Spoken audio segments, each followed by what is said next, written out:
অবাক হচ্ছেন অনেকেই বাংলাদেশ প্রিমিয়ার লিগের পয়েন্ট টেবিল দেখে, কারণ বাংলাদেশ প্রিমিয়ার লিগের পয়েন্ট টেবিলটা যখন আপনি দেখবেন তখন আপনি দেখতে পারবেন ডিফেন্ডিং চ্যাম্পিয়ন বসুন্ধরা কিংস আসলে কোথায় রয়েছে। তারা রয়েছে 5 নম্বর জায়গায়, যেখানে তাদের পয়েন্ট শেয়ার করতে হচ্ছে পুলিশের সাথে 6 নম্বরে থাকা। সব হিসেব নিকেশ বাদ দেন, বসুন্ধরা কিংসের এই 5 নম্বরে থাকা একেবারে আনএক্সপেক্টেড। মানে নতুন কোচ আসলেন, নতুন কোচের আন্ডারে খুব বেশি সময়ও আসলে তারা পায় নাই। নতুন কোচের জন্য এটাই হচ্ছে ডোমেস্টিক্যালি সবচেয়ে বড় চ্যালেঞ্জ।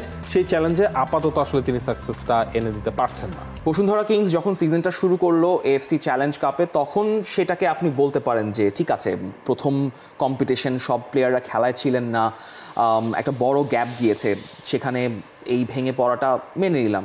তারপর আপনি প্রিমিয়ার লিগটা শুরু করলেন, কিন্তু প্রিমিয়ার লিগের আগে আপনি হচ্ছে ওই চ্যালেঞ্জ কাপটা দিয়ে জিতে নিলেন 3-1 গোলে। মোহামেডানকে একদম সুপিরিয়র ভাবে ডমিনেট করে হারিয়ে দিলেন।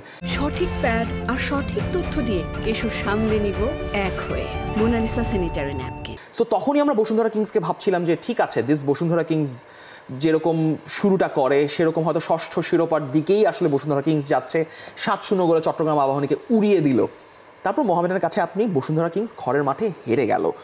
আপনি মোহামেডানের কাছে হারতেই পারেন, Mohammedan is a very strong team, তাদের সবচেয়ে স্টেবল টিম এখন পর্যন্ত। কিন্তু আপনি ফেডারেশন কাপে ফর্টিজের কাছে হারলেন, এরপর আবাহনীর কাছে হেরে গেলেন। তখন আপনাকে প্রশ্ন ছুটতেই হচ্ছে যে মানে এই বসুন্ধরা কিংস কি আগের বসুন্ধরা কিংস? হয়তো না, ভ্যালেরিতি তার অনেক কিছু হয়তো কাজ করছে না, যেটি তিনি ইঙ্গিত করছেন এই দলটা তো অনেক পরিবর্তন এসে গেছে। কিন্তু আপনি তো এই এক্সকিউজ দিতে পারেন না আলটিমেটলি, কারণ আপনাকে তো দলটা গোছানোর জন্য সবচেয়ে বড় সময়টা তিনিই পেয়েছিলেন। একটা কম্পিটিশন তিনি ম্যানেজ করে এসছেন, তিনি প্লেয়ারদেরকে ভালো মতো জানেন, এবং প্লেয়ারদেরও আসলে ওই ক্ষুধাটা হয়তো একটু মিসিং মনে হচ্ছে, যেটা আসলে দরকার।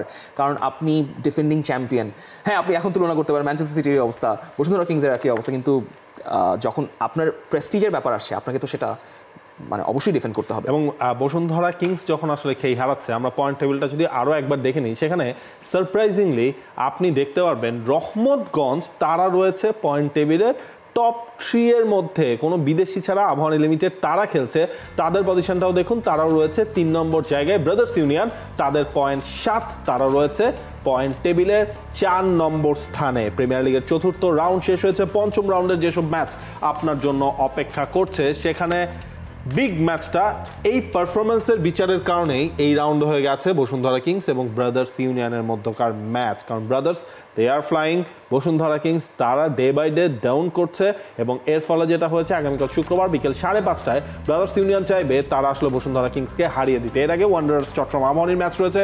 মোহামেডান স্পোর্টিং ক্লাব এবারের প্রিমিয়ার লিগে এখন পর্যন্ত একমাত্র অপরাজিত দল তারা, কারণ 4 ম্যাচে পূর্ণ 12টা পয়েন্ট আসলে তারা আদায় করে নিয়েছে। সেই মোহামেডানের ম্যাচ রয়েছে ফর্টিজের এগেনস্টে, এবং শনিবার যে বাকি 2 ম্যাচ, সেই শনিবারের বাকি 2 ম্যাচের মধ্যে ইয়ংম্যানস রহমতগঞ্জ আসলে এই ধারাটা ধরে রাখতে পারে কিনা, এবং আবাহনী মানে আবাহনীর খেলার ইন্টারেস্টিং জিনিস যেটা আমার কাছে মনে হয়েছে, দলে কোনো মানে অল ইকুয়াল, সেখানে সবাইকে প্রপারলি সুযোগ দিচ্ছেন কোচ মারুফুল হক, কারণ তিনি জানেন তার দলে আসলে কোনো ফরেন ফুটবলার নেই, এদেরকে দিয়েই তার আসলে কাজটা করতে হবে, এবং পারফেক্টলি তিনি সেটা আদায় করে নিচ্ছেন।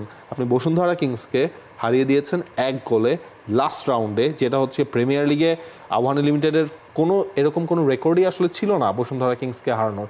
এই ছন্দটা আমার মনে হয় আবাহনী কন্টিনিউ করতে চাইবে। এক্স্যাক্টলি, এবং আবাহনীর যে ম্যাচটা রয়েছে তারা চেষ্টা করবে তাদের এই যে রান অফ ফর্মটা রয়েছে ধরে রাখার জন্য। মোহামেডান ফর্টিজের ম্যাচটা কিন্তু মোটেও সহজ হবে না, ফর্টিজ কিন্তু যথেষ্ট কঠিন অপোনেন্ট। সেক্ষেত্রে যদি মোহামেডান সামহাও পয়েন্ট ড্রপ করে, রহমতগঞ্জ কিংবা আবাহনীর সুযোগ থাকবে মোহামেডানকে একটা বড় চ্যালেঞ্জ কিন্তু ছুড়ে দেওয়ার। তবে বসুন্ধরা কিংসের জন্য সবচেয়ে বড় চ্যালেঞ্জ তাদেরকে ওই ফর্মে ফিরতে হবে। মনে আছে ব্রাদার্স ইউনিয়নের সাথে কিন্তু বসুন্ধরা কিংস ফেডারেশন কাপের প্রথম ম্যাচটা আসলে খেলেছিল, সেই ম্যাচেও কিন্তু খুব ইজিলি জয় তারা পায়নি। সেখানে অনেকগুলা চ্যালেঞ্জ ছিল, মাঠের অবস্থা ছিল কুমিল্লায়, ওই ম্যাচটা দিয়ে শুরু হয়েছিল, একদম যাচ্ছে তাই ছিল মাঠের অবস্থা।